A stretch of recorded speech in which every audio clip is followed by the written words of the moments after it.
안녕하세요. 2025년 9월 26일 금요일 오전, 오늘의 시장 흐름과 투자 전략을 알아보겠습니다. 미국 경제는 여전히 강한 모습을 보여주고 있지만 이런 호황이 오히려 금리 인하의 발목을 잡으면서 시장의 불확실성이 커지고 있어요. 특히 인공지능, AI 관련주들의 거품 논란이 다시 고개를 들면서 기술주 전반에 걸친 조정 우려가 제기되고 있습니다. 동시에 원달러 환율은 다시 급등하며 우리 시장에 부담을 주고 있는데요. 오늘 시장의 주요 이슈들을 짚어보고 현명한 투자 전략을 함께 고민해 보시죠. 먼저 글로벌 시장을 보면 미국 경제 지표들이 연일 좋은 소식을 전해주고 있어요. 2분기 GDP 성장률 확정치는 3.8%로 점정치를 훌쩍 뛰어넘었고 신규 실업수당 청구 건수도 7월 이후 최저치를 기록하며 고용시장의 견조함을 증명했습니다. 하지만 이렇게 경제가 좋다는 것이 연준의 금리 인하 기대감을 약화시키고 있어요. 연준 의원들은 인플레이션 우려로 여전히 신중한 태도를 보이고 있고 달러는 강세를 이어가면서 원달러 환율은 1,410원에서 1,420원 수준까지 치솟는 모습입니다. 여기에 현재 미국 대통령 트럼프의 관세 정책과 미국 정부 셧다운 우려까지 겹치며 시장의 불안정성이 커지고 있어요. 특히 AI 버블론이 다시 확산되면서 오라클의 클라우드 수주 과대평가나 엔비디아와 오픈 AI의 협력 구조에 대한 의문까지 제기되고 있고요. 시타델 CEO 켄 그리핀은 지금의 상황이 닷컴 버블의 메아리와 같다고 경고하기도 했습니다. 이처럼 불확실성이 큰 시기에는 투자에 더욱 신중해야 할 것 같아요. 간밤 미국 증시는 이런 우려들을 반영하며 S&P 500과 나스닥이 3거래일 연속 하락 마감했습니다. 역사적으로 9월 하순은 통계적으로 약세 경향을 보이는 시기인데 올해도 예외는 아닌 것 같습니다. 섹터별로는 국제유가 상승에 힘입어 에너지주가 강세를 보인 반면 기술주는 전반적으로 부진했어요. 특히 최근 많이 올랐던 테슬라는 유럽 판매 부진으로 급락했고 오라클은 클라우드 수주 논란으로 주식 추가 발행 소식과 함께 300달러 선이 깨지기도 했습니다.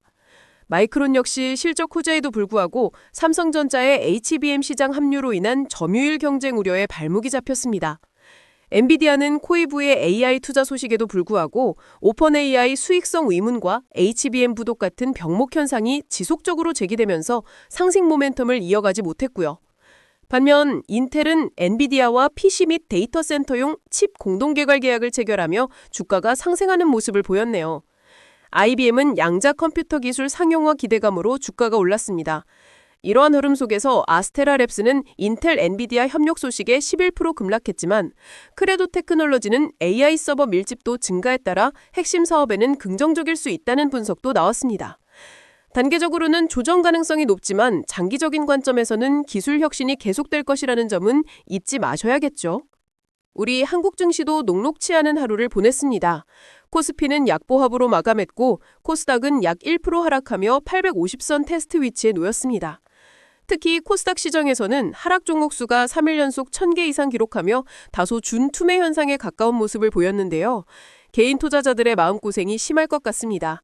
외국인들은 코스피 선물과 전기전자 업종, 특히 삼성전자와 SK 하이닉스를 매수했지만 코스닥에서는 개인 투자자들이 중형주를 매수하는 동안 외국인과 기관은 동반 매도하며 수급 불균형이 심화되었어요. 원달러 환율 급등도 외국인 수급 이탈에 대한 우려를 키우고 있고요. 네이버가 두나무 편입 이슈로 급등하며 시장의 거래대금을 특정 종목으로 쏠리게 하는 모습도 코스닥 시장 전반에는 부담으로 작용했습니다. 하지만 긍정적인 부분도 있습니다. 반도체 섹터는 KRX 반도체 지수가 10거래일 만에 16% 이상 오르는 등 강세를 이어갔고 AI와 휴머노이드 로봇 테마와 함께 로봇주도 강세를 보였습니다. 다만 2차 전지 업종은 여전히 변동성이 큰 상황입니다. 추석 연휴를 앞두고 단기적인 변동성은 높지만 중장기적으로는 한국 증시의 강력한 복원력에 대한 기대감도 있다는 점을 염두에 두시면서 너무 비관적으로만 보지는 않으셨으면 좋겠어요. 암호화폐 시장도 큰 폭의 하락세를 보였습니다. 비트코인은 11만 달러 선을 하회했고 이더리움도 4,100선이 무너지며 패닉 장세가 연출되는데요. 이는 미국의 견조한 경제 지표로 인한 달러 강세, 대규모 옵션 만기를 앞둔 풋옵션 우세, 그리고 레버리지 강제 청산 등이 복합적으로 작용한 결과입니다. 또한 월스트리트 저널에서 퍼프스 투자, 즉 무기한 선물의 과도한 레버리지 사용에 대한 위험성을 지적한 것도 투자 심리를 위축시켰어요. 단기적으로는 하락 압력이 지속될 것으로 예상되니 극도의 주의가 필요하지만 장기적으로는 비트코인으로의 자금 유입이 펀더멘탈을 형성하고 있다는 긍정적인 시각도 존재합니다. 이처럼 불확실성이 높은 시장에서는 관망하는 자세와 함께 보수적인 접근이 중요합니다. 현금 비중을 충분히 유지하시고 분할 매수와 분할 매도 전략을 통해 리스크를 관리하는 것이 좋습니다. 미국 증시에서는 엔비디아가 밸류에이션 30배 수준까지 하락하거나 오라클이 $285부터 테슬라가 $400 아래에서부터 분할 매수를 고려해 볼 수 있습니다. 한국 증시에서는 외국인 매수가 지속되는 삼성전자나 조정시 네이버 그리고 레거시 반도체 관련주들에 관심을 가져볼 만합니다. 2차 전지 업종은 변동성이 크니 신중하게 접근하시는 것이 좋을 듯하요. 비트코인은 104K 내외에서, 이더리움은 3,700에서 3,800달러 부근에서 분할 매수 기회를 엿볼 수 있습니다.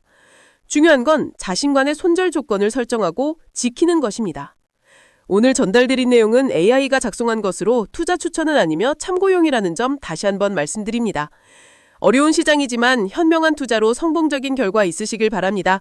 도움이 되셨다면 구독과 좋아요 부탁드려요.